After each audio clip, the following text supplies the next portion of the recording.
Hello अनि स्वागत गर्न चाहन्छु आजको यस भिडियोमा।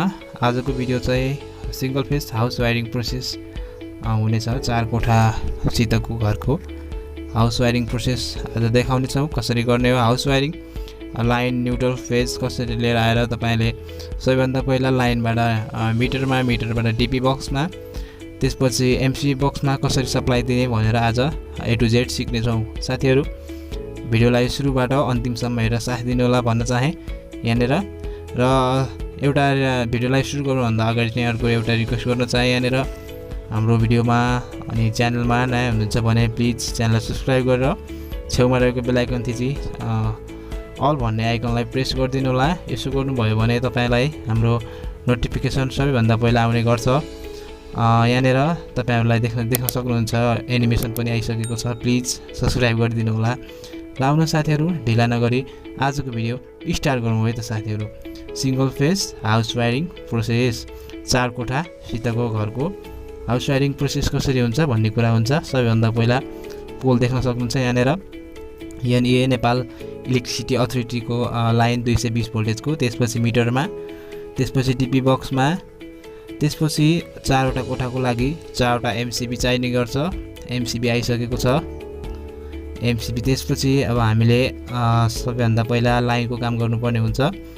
लाइनको काम पोलदेखि तपाईले लाइन लिएर आएर लाइन मात्र पहिला लाइन यानी कि फेज तार तपाईले मिटरको पहिलो पोइन्टमा दिनुपर्छ र अन्तिमको पोइन्टबाट निकालेर डीपी को जुनसुकै एउटा पोइन्टबाट निकालेर माथिको पोइन्टबाट आउट गरेर प्रत्येक एमसीबी को तलको भागमा लगेर कनेक्सन गर्नुपर्छ। यहाँनिर देख्न सक्नुहुन्छ कनेक्सन भइसकेको छ। र अब हाम्रो प्रोसेस हुन्छ न्युट्रलको। न्युट्रल पनि पोलदेखि नै आउने गर्छ। न्युट्रल र लाइन फेज दुईटै तार आइसकेको छ र सबैभन्दा पहिला मिटरमा आउने गर्छ।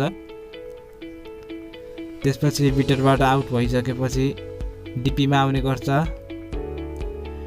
डीपीमा इन भयो। इन चाहिँ डीपी को तलबाट गरिन्छ भने आउट चाहिँ माथिबाट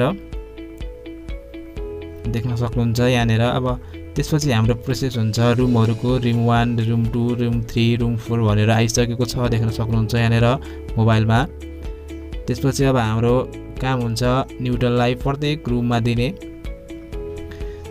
न्युट्रल पहिला रुम 4 मा आइसकेको छ। त्यसपछि रुम 3 मा आउने गर्छ। त्यसपछि रुम 2 मा, त्यसपछि रुम 1 मा तपाईले जसरी दिन पनि सक्नुहुन्छ। रुम 1 मा दिएर 2 मा दिएर 3 मा दिएर 4 मा दिन पनि सक्नुहुन्छ। अब चाहिँ हाम्रो काम हुन्छ फेजको यानी कि फेज तार यानी कि लाइन।